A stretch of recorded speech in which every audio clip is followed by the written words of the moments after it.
Quand Dieu n'a pas encore dit que c'est fini, ce n'est pas encore.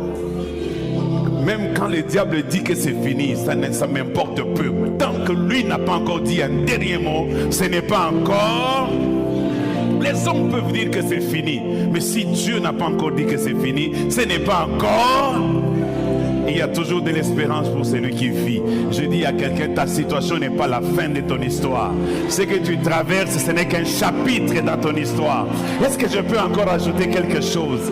Je dis, dans la situation où tu es maintenant, c'est une étape de ta vie. Tous ceux qui sont devenus grands, ils ont des étapes dans leur vie. Toi aussi, celle-ci, c'est une étape qui t'amène vers quelque part.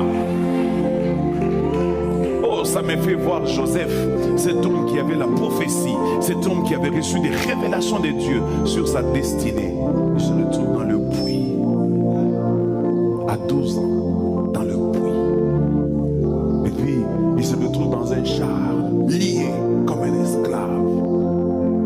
Et le diable, à ce moment-là, il était autour de lui, en train de lui chuchoter à l'oreille. Où sont partis tes rêves?